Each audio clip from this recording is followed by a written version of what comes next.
Hello and welcome back to In the Corner. I'm Cash. Today we're here with episode 59.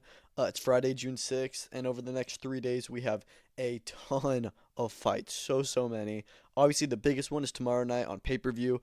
Merab Dvalishvili versus Sean O'Malley 2 for the UFC Bantamweight title. Cannot wait for that one. We're going to break it down today.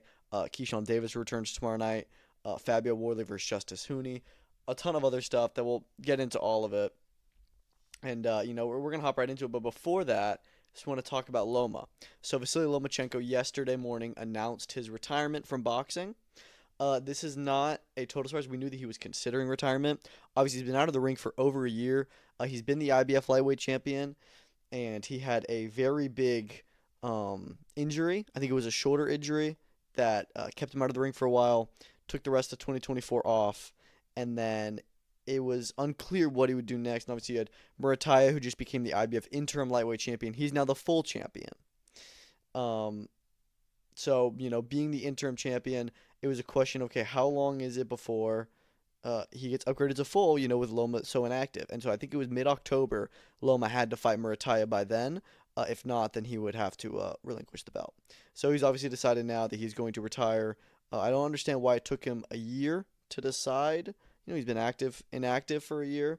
But I think this is a great time for him to retire. I'm even seeing some people say, "Oh, 18-3," and we're acting like he's, the greatest of all time. It's like his record does not do him justice. Probably, actually, no, definitely the greatest amateur of all time. 396 wins and 397 amateur fights. That's unbelievable. That will never get broken. That record. And then add on top of that, becoming a world champion in just 3 fights. I think that's the record. He challenged for a world title in just his second fight. It's just unbelievable. And then obviously from that point on, had a great career, fought everyone, didn't duck anybody. Three-weight world champion. I think he was like the fastest guy to do it too. Just a tremendous career.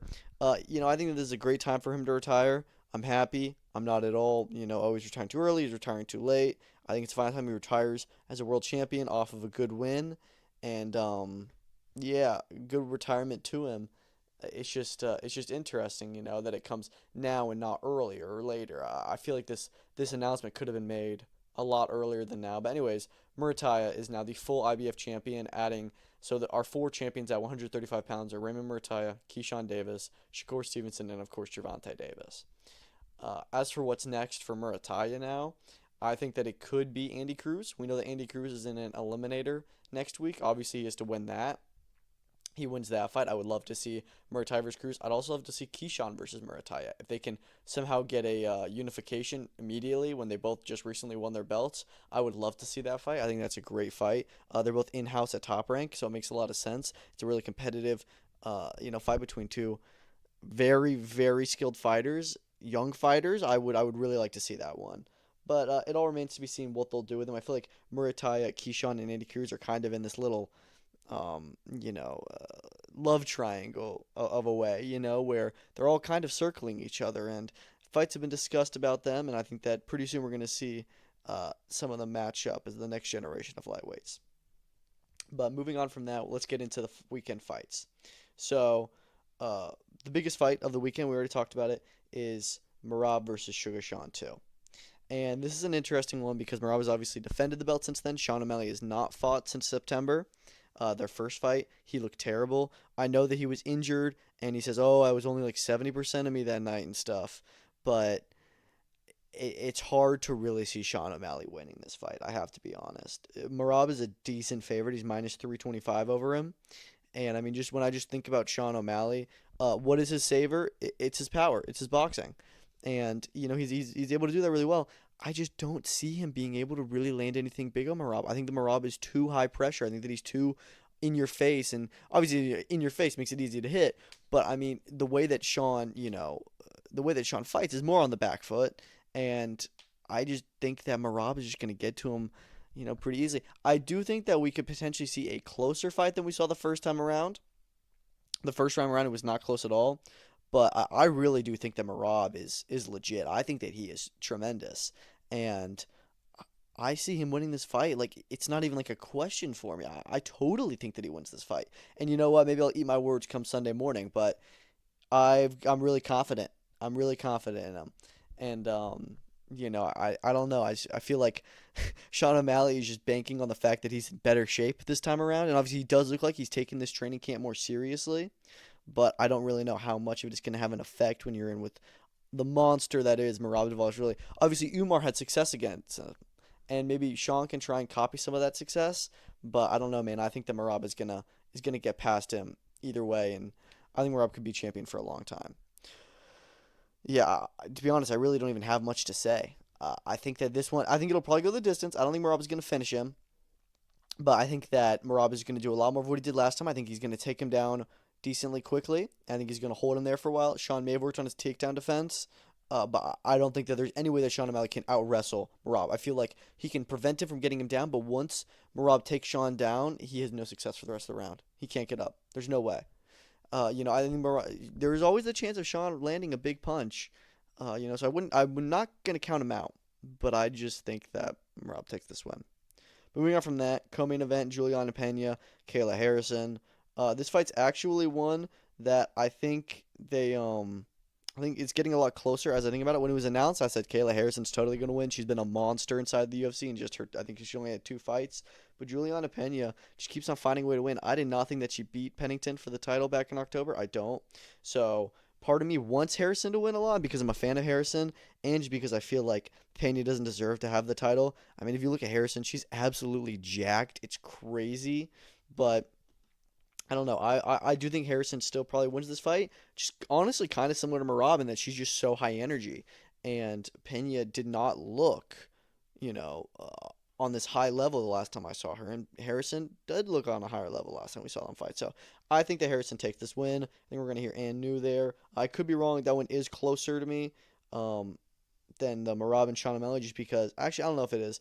I mean, looking at Kayla Harrison, she's a minus 750 favorite, which is crazy. I do think that she wins, but I don't know why. I just feel like there's this possibility that Pena could somehow get a good win. I don't think it's likely, but I think that there's a possibility. Whereas it's really hard for me right now to see Sean O'Malley beating Merab. It really is. But I do think Kayla Harrison wins. Again, I don't know about knockout or submission or anything like that, but I do think she'll get the win. Kelvin Gastelum versus Joe Pyfer is a good fight. I don't know why it's this high up on the card. I'm not really going to make a pick on that one. We'll just have to see. They're two unranked middleweights, and they're right below the main and co-main event. Kind of odd to me. But Mario Batista and Patchy Mix is a great fight. I hope Patchy Mix wins it. It's his UFC debut. I think he definitely has more skill.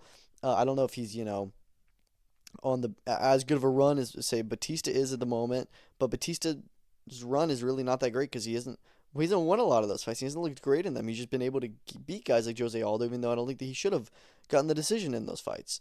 But I think that Mix is likely to win this one. There's no odds on it, which is interesting, but I'm picking Mix. Vicente Luque versus Kevin Holland. Look, I don't know if Kevin Holland can, but I really want him to win. I want to see Kevin Holland do six fights this year. This is his third. He's on the track. I keep forgetting that he's fighting on Saturday, but he's always fun to watch. He is in with the tough fighter, so we'll just have to see. But yeah, hopefully he has a fun fight. Bruno Silva versus Joshua Van is a very fun fight. I'm gonna pick Joshua Van in that one. He just looked awesome last time I saw him fight. Really, really like that fight. A flyweight. That's the featured prelim. What else? Sergey Spivak versus Waldo. Cortez Acosta's not bad. Um, yeah, there's a good amount of fun fights on this card. I also like the Azamat Murzakana versus Brenson Ribeiro fight. A lot of good fights on this card. I don't think it's a bad card. It's not the most stacked UFC pay-per-view we've seen, but it's an okay card. I'm looking forward to it. And that main event is very, very exciting once again. But moving on from that, let's head into the boxing. Keyshawn Davis returns his first defense of the WBO lightweight title. It's against Edwin De Los Santos. Obviously, Edwin De Los Santos most recently fought Shakur Stevenson and lost. It was a very controversial fight because Shakur was running most of that fight, and he clearly won the fight, but it was just kind of like Edwin was very upset. Like I came for a boxing match, not a track and field session. And I get it, I do. But I think that I really just don't see any way that Edwin beats him. I think Keyshawn is so good. I think he's on another level. I think the only guys that give him problems are the other champions. Maybe Andy Cruz, but I still think Keyshawn beats him. I really do feel like Keyshawn's going to have a tremendous performance on Saturday. I think it could be similar to the Shakur one in that Keyshawn just wins every round. Again, I don't know if I want to call, oh, Keyshawn's going to knock him out, you know. Edwin De Los Santos has not been stopped before, and both of his losses have been a little bit, you know, I mean, he lost a split decision to William Foster. Again, that was split, so obviously one of the judges had it going his way. And then the Shakur fight, it wasn't really, you know, I mean, he did get outclassed, but it wasn't like he was getting, you know, it was just more of Shakur making it hard for to fight. Not even for him to have success, but to fight. Like he couldn't really fight him. So Edwin De Santos has had an interesting career, and I think that he is decent. But I just think that Keyshawn's on another level. I say Keyshawn wins this fight, maybe by decision, probably. But I think that, yeah, I think that he's gonna put on another great performance in Norfolk, and we're gonna get a big fight after this one. Which interesting co-main event: Abdullah Mason returns against Jeremiah Nakathila. Nakathila 26-4. He's fought guys like Shakur Stevenson, like Ernesto Mercado, like Raymond Murataya, and has lost to all of them. You know, I mean, obviously, he's not the highest level, but this is a good step up for Mason, I guess. I'd like to see him in a really big fight next, or not like a huge fight, but just a big step up. This is a second scheduled 10 rounder, and I think that that press conference, man, was really interesting. I was not expecting Keyshawn and Abdullah to start talking about a fight. Obviously, they're the same division, and Abdullah's not too far out from fighting for a title, but he's still a decent, you know, ways away. And it was just interesting for Keyshawn to challenge him and say, "What about me? You know, like you want to fight?" And he was, you know, really, really talking to him. And Abdullah was like, "Oh, you know," and I get it. You know, Abdullah's young. He's saying, you know, we'll have to think about it. You know, just because like he's not like he's been on a really good path they've been putting him on, right? They're building him fast, but not too fast. And jumping into a world title fight with Keyshawn Davis next is not part of that plan. Obviously, it's fun to see the banter and stuff, but Abdullah's not stupid. Keyshawn's not stupid either. He knows he's putting him on the spot. I mean, like, yeah, take the fight. But he also knows that Abdullah is not going to take that fight, and you can't really blame Abdullah for not taking that fight. That's just not the way it works. It would not be smart to fight Keyshawn Davis, and he would probably say that. He was humble enough to be up there and be like, you know, I don't know, man, I don't know, maybe not yet. I do think that's a fight one day that could happen, and it'll be huge when it does, and it'll be a great fight. I just don't think it's time for Abdullah yet to jump into a world title fight, especially not against someone like Keyshawn. But, you know, talking about the Davis brothers, by the way, Abdullah's going to get another big KO. He always does. It's always so much fun to see him back in action. He fights so often. I think this is his third fight of the year. So we'll see who he's in with next, but or when he comes back next. Maybe they'll have him in like August or September, whenever they launch their next TV deal. Which, by the way, Top Rank still does not have a TV deal post ESPN, which is it's getting a little bit close there. So very interesting to see what they have to switch around because after July 26th, they don't have a home and they still haven't gotten one sorted yet, which is not good.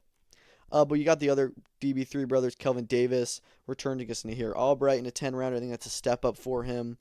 So that should be good. And then Keon Davis as well has his fourth professional fight against somebody else who's also in their fourth professional fight. They're both 3-0, so that'll be fun. Troy Isley's back on the card. You know, it's a 10 rounder. He's fighting Atundi Michael William, who's 16-1. His most recent loss, you know, it just happened a few months ago. His first loss. He's I don't know. I feel like Troy Isley is. I feel like Troy Isley is ready to get jumped more into that middleweight big picture scene, and I feel like they just haven't been pushing him yet. I don't think he's fought since he fought on the last Norfolk card, and you know, I mean, he's not in the co-main anymore. He's not in a big fight. I'm just kind of curious what they're doing with him. But I don't know. Yuri Cedeno's on this card as well. Tiger Johnson here. He's also in a 10 rounder, so they're stepping up a lot of their guys. Yeah, I think it's going to be a really fun card. It's it's a good one. You also have Derek Davis, who I don't know if he's related to the Davis brothers. I'm just saying that because he's on the same card as them and he's the same last name. Maybe he's not, and I'm just, you know, they're just another Davis. But I am curious. But yeah, it's a good card. It's a good top rank card. A lot of 10 rounders. But I'm excited to see Keyshawn, excited to see Abdullah, excited to see Troy Isley and the rest of the DB3. And yeah, it's going to be a fun one in Norfolk. The last event in Norfolk was crazy. The atmosphere is awesome. Keyshawn really does have a huge support system there. And yeah, I'm just excited to see what it's like on Saturday night yet again. Moving over to Ipswich in England, Fabio Wardley and Justis Huni will clash for the WBA Interim Heavyweight Championship. This is a really interesting fight. It's supposed to be Wardley versus Jarrell Miller.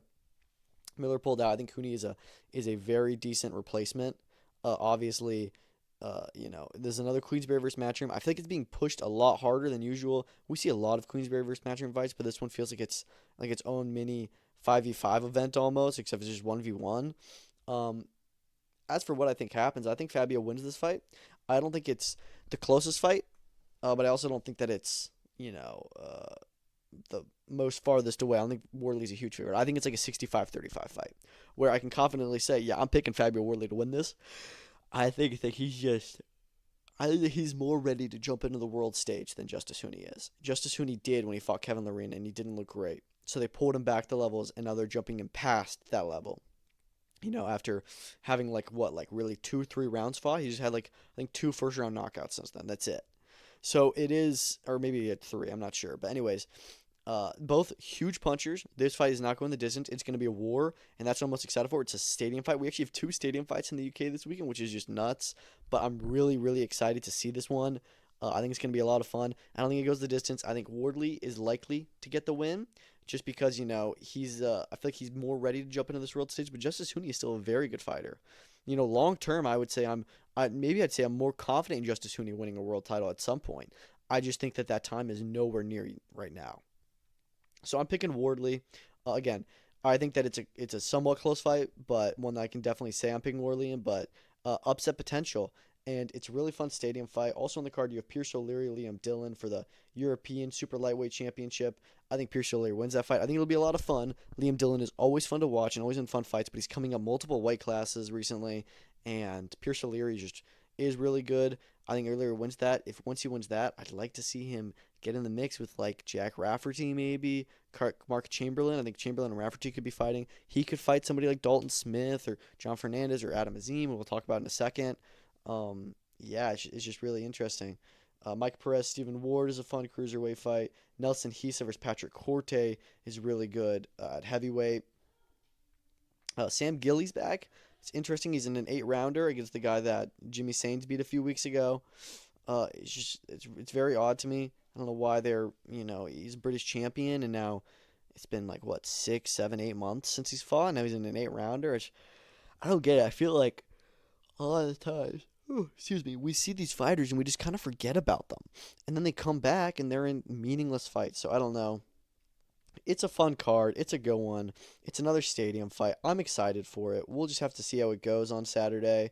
It's not it's not the most stacked, but just that main event is so enticing. I love the big heavyweight fights, and Worley and Huni kind of are this next generation.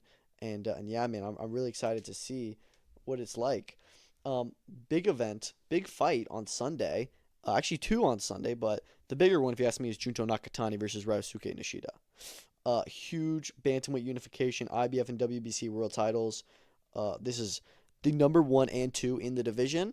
I can pretty confidently say that, I think. Yoshiki Takei is there as well as Antonio Vargas, who, by the way, was just signed by Matchroom Boxing. So that's a really interesting signing. I'm guessing they'll have fight news for him soon, and I'm curious who they'll have him defending against. But good signing there, and glad that he's getting a big promoter because he is a decent fighter and he does now hold a WBA world title. But moving on from that, Nakatani and Ishida, again, another all-action fight that we can be assured for. I like that the Japanese champions are finally starting to unify. Nishida is not as big of a puncher. He's only 2 knockouts in his 10 wins, whereas if you look at Nakatani's record, he has 23 knockouts in his 30 wins. I think that this is definitely Nakatani's toughest challenge in a while, but I still think that he wins. I do. I think that I'm not as confident. I don't know if I want to say, oh, he's going to knock him out 100%, but I think Nakatani wins this fight. I think that Nishida is a good champion, and I think that it's going to be a tough fight for Junto. But I just think that Junto is so good, and he gets through this. He is ready to get the Inoue fight, and I really hate how long they're waiting for it to marinate. Because something's going to go wrong until then, but also part of me is like, they're not going to lose to anybody. Inoue is amazing, and Nakatani is right there behind him.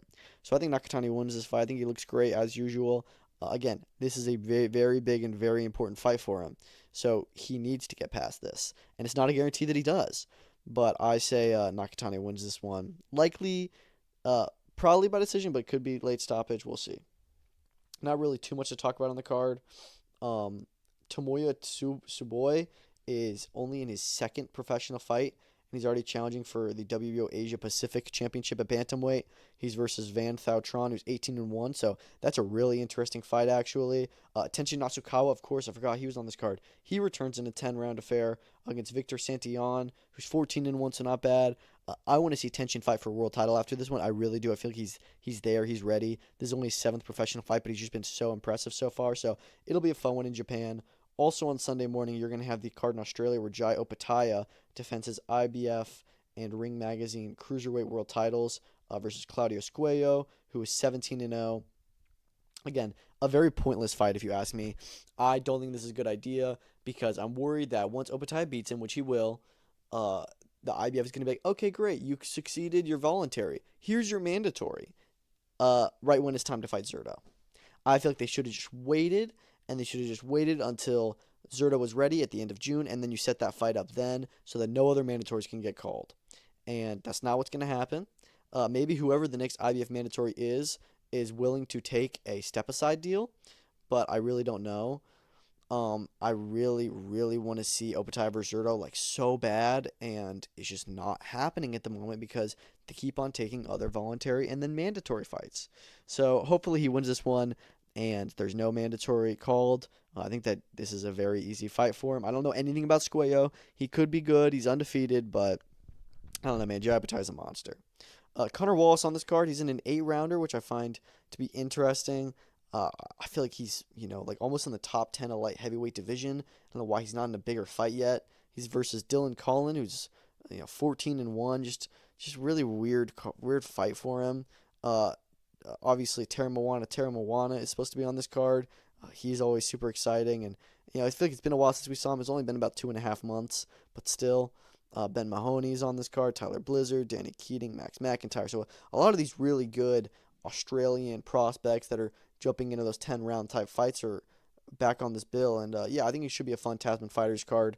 I really do want to see Jai just get a good win. And this is one of those fights where I don't really care about the actual fight itself. I just care about him getting through it quickly and safely to set up the bigger fight. Similar to MJ Akhmadaliev last week when he fought Luis Castillo. I just wanted him to get through it and then challenge in a way for the undisputed.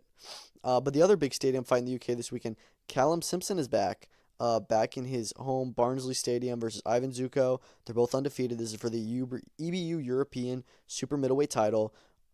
Big fight for Simpson, really good fight. He wins this. He's really making a statement on honestly getting into the world scene at 168 pounds, which is a very fun division. I like this fight a lot.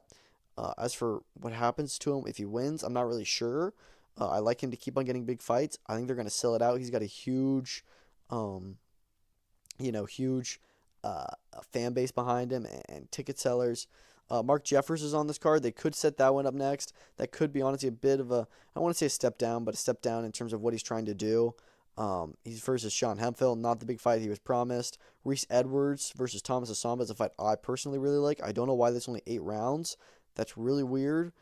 Speaking of 8 rounds, Adam Azim announced yesterday he's back versus, or maybe it was 2 days ago, but he's fighting Elliot Chavez, who's 12-7. He was meant to fight like a prospect. That guy pulled out, so I guess they wanted to keep Adam Azim busy, so he's just going to be fighting on this card in an 8-rounder. So weird. I don't get it. They say they have a big fight planned for him next. I'm guessing that if he wins this, maybe they'll announce that. But I don't know. It kind of seems like Boxer's TV deal with Sky's a little bit. It's coming close to an end, and I don't know if there's any actual. This could be their last deal on Sky, from their last show on Sky, from what it seems. So he says Pendulum says they've got something big lined up, which is good. I'm just curious what that would be, but yeah, hopefully they can get an Adam Azim, an actual good big fight next, because this is just weird. But some other prospects on that card from there, not the best card, if I'm being honest. I feel like they're honestly throwing Adam Azim on just to make it a little bit better, but it's not the best one. And it's just really, really weird to me that Adam Azim is on here. I forgot to mention Dillian White was meant to be on the Wardley Huni card, and it was weird. We just found out like a week or two ago that he'd be on it, and then obviously as we're getting into fight week, keep on checking BoxRec, no opponent. I think it's like 3 or 4 days before Frank Warren says, yeah, he's not going to be fighting on it. He has a bigger August fight, so he'd rather do that. We don't know what that fight in August is yet. I don't know if it's actually going to happen. That would be the third planned fight for Dillian White this year. He has not fought yet since then. He's supposed to fight in April, supposed to fight in June. Now it's August, so we'll see if it actually does. But it's just really weird what's been going on with him, and I just hope we get a fight day locked in soon. I mean, come on. But moving on from there, some other small events. Most Valuable Prospects returns in Orlando with their 13th event, the Championship Edition. Beatrice Ferreira returns. She's defending her IBF Lightweight World Championship in a very fun fight. She's fighting another Ferreira, who's also undefeated, and I really like this one. I really like that they're being able to. Yeah, it's Maria Ferreira, spelled different, but I really like that their MVP is, the focus they're putting on women's boxing. And she's not an MVP fighter. She's still signed with Matchroom, but they were able to somehow get this fight locked down and put it on their show, even though neither of them are MVP fighters. But it's a fun world title fight. It's one that I think Beatrice Ferreira wins. This is only her 7th professional fight, and it's already the second defense of this title. She wins this. I want to see in her unification really bad. Her and Caroline Dubois is like one of the top fights on the list of women's fights that I think that we need made ASAP. But it just remains to be seen if we will get that. A lot of other good fighters on this card. You have we were supposed to have the big debut of I can't remember his name, but the Brazilian Olympian, the MVP recently signed. It looks like he's no longer fighting, which is really disappointing. Yeah, Keno Marley was supposed to have his big MVP debut. He's off the card for whatever reason, which is unfortunate. But Ontravius Ingram, a new signing, is here. They've got Alexis Chop Chop Chaparro on the card. Luan Medeiros versus Tony Aguilar is a really interesting fight. So it should be a fun one. I'm excited for it. MVP prospects cards are always good. They've got a total of, let me see, looks like 9 fights on the card. And yeah, man, so that's in the Coupe Royale, of course. Also, this weekend, another interesting women's championship bout is Franchon Cruz Dezern. She's finally returning, not in the main event, though. And this is just so weird to me. She's in the co-main event of the card. She's going to fight Citlali Ortiz, who's only 4-1. I think that she's going to be defending her WBC and WBA super middleweight titles. I think she has both those belts. Hasn't fought in a year and a half. Co-main event to Brandon Moore versus Stanley Wright, which is just a 10-round heavyweight fight for the IBF USBA title. I mean, it's not a bad heavyweight fight in terms of matchmaking, but it's not a fight that I'm like, oh man, I can't wait for that one. That's a big fight. It's not a big fight. So I get that they're heavyweights and stuff, but I don't really understand why they're main events over the Unified World Championship. Because they're not stars even, but I don't know. I'm most excited for the Franchon Cruz Dezern fight. I think that she gets through that one, and it's not always a guarantee, but I think she will. She could be looking at the winner of Marshall versus Green, and I think that fight should be for Undisputed. The winners of both those meet. And, yeah, obviously she's already beaten Green, and she already lost to Marshall, so it will be a rematch either way. But, there's not a lot of fights in her division, and you got to take the big ones, and that'd be for Undisputed. So I think you do that one next, should she get through Saturday. They've also got Joseph Hicks on this card versus Wendy Toussaint, Joshua Pagan versus James Bernardine. So it's an okay Salida card. Some other fun guys on there. I'm guessing that those 4 are just the main card. Some other prospects on the card as well, but that's probably your main card. And I don't know. It should be okay. They're getting the International Boxing Hall of Fame weekend, which is a big get for them. So that's interesting. But yeah, I'm looking forward to it, and that's tonight. Also tonight, or actually this afternoon, and not far from when this will be uploaded, we're going to get Josh Kelly's return against Flavius Biu, who I have no idea who this guy is. He's 24-1. This is a 10-round fight at super welterweight, and it is so pointless for PBK. I don't know why we're still doing these kind of fights. I honestly think that it's a little bit of an issue with him being signed with Wasserman. I just don't think that they're able to get him a good fight lined up, and it's very frustrating for him, I'm sure. And it's frustrating for the fans because he's actually got a decent fan base around him. This is in an arena. This is in the Utilita Arena in Newcastle. So it should be an okay crowd there. It's a stupid fight. And it's just, I don't know. I want to see him in a real competitive fight at 154. And I know it's harder for them to do that, whatever. But here's one. Abbas Baru. He's literally signed with Wasserman. He's been out of the ring for a year. And, he's right there waiting. He's number 1 with the WBA, I think. He also hasn't gotten a big fight yet. I know that they're both Wasserman fighters, but dude, just make a good fight. Make Kelly versus Baru. I don't understand why they're just putting him in these weird fights. It's just very frustrating to see his career just go so slowly, and because you don't have forever to get the fights done. But anyways, really not much to say about that undercard. I'm excited to see Tom Welland, I guess, and yeah, he's always fun. And Dan Towers on this card as well. First fight back after getting knocked out, so that was crazy. Not really much else to say. It's 11 fights of likely to be 60-54s. But yeah, moving on from there, we've also got a very fun BKFC card this weekend. There's only 9 fights on it, and I don't know too much about the undercard, but Dave Mundell versus Donald Sanchez is the main event. A really great fight. It's obviously for the middleweight championship. I could be wrong, but I feel like I've heard that Dave Mundell is like #1 pound for pound in bare knuckle fighting. So this should be great. Donald Sanchez is good. I'm excited for this fight. The redneck returns. 9 fights on it again. Hopefully there's some good stuff, and BKFC is about to go on a crazy run. Not only are they having an event like every weekend, but they're having like big events, I feel, every weekend. They've obviously got this one. They've got one next Saturday at the Mohegan Sun. Week after that is in Texas for a very big card. Week after that, they're in somewhere in the UK. The next weekend, I think that they may not have a card the next weekend, but a week after that, they've got another card in, where is it?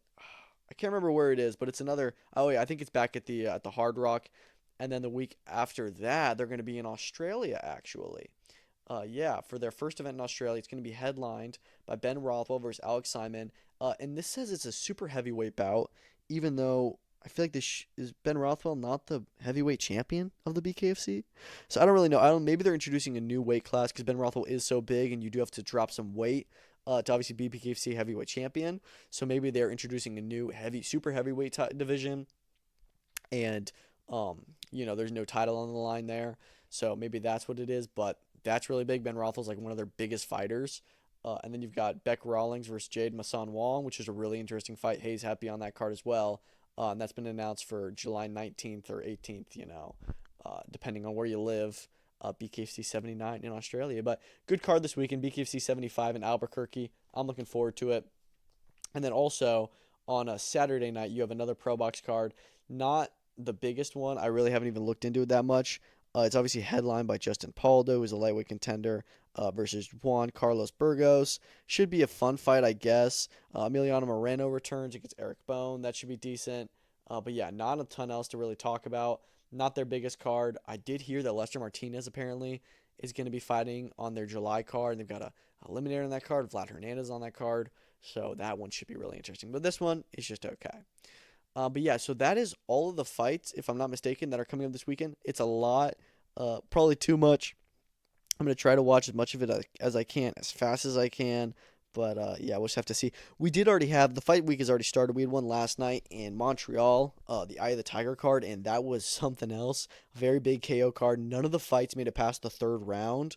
All of their whole stable is always so exciting to watch. They always, not always, put on, incredible knockouts and stuff and like early stoppages, but most of the time they do, and they all did last night. Albert Ramirez obviously headlined. He stopped Michael Flannery in 2 rounds. Very, very easy for him. Mehmet Unal, 1 round. Very easy. Arthur Bjarsanov, 3 rounds. Moreno Fendero was always fun. 1 round. Eric Israelian, 2 rounds. And then Wyatt Sanford, 1 round. That was it. We only had I think combined probably 10 rounds of boxing. It was crazy. Obviously, they need to do better matchmaking for these guys to actually get them rounds, and it's kind of an issue with Eye of the Tiger. I feel like they just put them in with bums who just immediately go down when they're all trained to be so hard hitting, and they are just naturally hard hitting. But yeah, it makes for really fun TV to watch, and it was great. I'm ready to see Albert Ramirez in a big fight at 175 pounds. The promoter was saying he wants David Benavidez next for him. That's not going to happen, but who knows? He could get a good fight at 175. Maybe the winner of Morel versus Kataev, he could get that. Connor Wallace is there. Those kind of guys that are looking to get into that title picture, I think is good for him. And then Arthur Bjarsanov, 140 is such a fun division. He's got so much potential to get into a big fight there. And it doesn't even have to be a huge fight, but I just want to see step up into a more familiar name, and I think that's very possible for him. But it was a really fun card, and yeah, I really enjoyed it. So getting into some news, Teofimo is not going to be fighting Haney for personal reasons, is what Keith Connolly said. We don't really know what those are. He said he wants to be in the perfect mental state, and that Tia will be back later this year, just won't be on that August date. Hopefully they can keep the Haney fight going. It was a 3-month turnaround, which was pretty quick. But again, neither of them got hurt at all in their last fights. So maybe if they can keep Haney around until like October or so. If Teo's ready to fight by then, that'd be good. Because I do really want to see that fight. Shabazz Massoud has been injured, and he's out of the Peter McGrail fight with an injury. Oh my gosh, this hurts so bad because that was such a good fight. It was so good. Couldn't wait for it for the IBO 122 title. A really really fun British fight. But this is the second time McGrail's had a big fight pull out on him. He's now going to be defending his WBA international title again. This time versus Iona Baluta. Which is not the most exciting fight. I think Baluta's fine. I think he's decent. I think he's always, a tough guy in there, but I just see McGrail totally beating him. It's not even a question that he wins that fight. So it's definitely disappointing, but it's whatever. Yafai versus Rodriguez has now obviously been up to the main event, and we're still getting a really, really stacked card on June 21st in Birmingham. It's just not with the main event that we all really wanted. Moving on from that, PFL has launched its new app, so this is great. It's got a lot of fun features, but the most important one is that you'll be able to watch all of the international cards here in the U.S. That was obviously a big issue as, we get the World Tournament fights, we get the Super fights, we get the Champion Series, the big events, but Europe, MENA, Africa, we don't get those events. For some reason, they can't even put them on DAZN. So this is great that they've got it there. It's completely for free as well. Obviously, those earlier events I mentioned that they still have U.S. broadcast deals with, those ones will not be on the app to watch, but stuff like PFL Europe, you can watch on the app for free. So I'm really, really happy about this. Makes it a lot easier to watch those fights, and I'm really looking forward to keep putting those on and getting able to experience these other events that we've been have been gatekept from us. So that's huge. That's really big for them. They also introduced their $25 ticket prices, fan first. So they're really making some really good strides, I feel, lately. And this is just what PFL does. They learn, they look at what UFC doesn't do, and they think, what can we do? And they're making it better for the fans. And I appreciate that. So some big UFC fights have been reported or confirmed. I'm not sure. Bryce Mitchell is going to be moving to 135, which is interesting. He was getting knocked out and submitted quite a bit at 145, I guess. He's going to be fighting Saud Nurmagomedov July 26th in Abu Dhabi. It's obviously going to be a big card, big fight night. It's a really good fight, if you ask me. I like that one a lot. That could probably be co-main event. Another tough fight against another tough wrestler. But Bryce Mitchell is pretty decent. He's returning pretty quickly, but I like that fight. Also got Dan Ige versus Patricio Pitbull, which is apparently set for UFC 318. Patricio Pitbull, they're trying to get him a win. Dan Ige is going to get a big fight after his last few performances, and I like that one a lot. That'll be in New Orleans. Adding something else to that card because that card is not the best at the moment. And yeah. Moving on from that, not much else to talk about. Ramon Cardenas and Marlon Tapales are in negotiations for a fight in October. Cardenas, I did see he tweeted and said, "Don't believe everything you see." So maybe this isn't true, but I really like that fight. Tapales has had a lot of solid wins since the Inoue fight. And, for Cardenas, who had a great performance, to come out of that and go straight into another good fight, potentially an interim title fight, I'd really like to see that. So we'll see, what they do with him. But it's a really, really solid card, I think, and yeah. It's a really solid fight, not a card. But it's a really good fight. I'm not even sure who wins that yet. I may be favored to Tapales, but also Cardenas has been. Did look so good against Inoue. He dropped him, which Tapales did not do, and I really like that fight. And then finally, Malcolm Wellmaker has been added to the UFC Atlanta card, thank God, and he's going to be fighting Chris Moutinho. They're just sacrificing Moutinho because Wellmaker looks very, very good and is very dangerous. So that's all. Longer episode today. Actually, not too long. Try to do it as fast as I could. A lot to talk about. And the next episode probably won't come out for a few more days, but that's going to have a lot more to talk about with whatever goes down this weekend. And yeah, thank you so much for listening. Enjoy the fights this weekend, and peace out.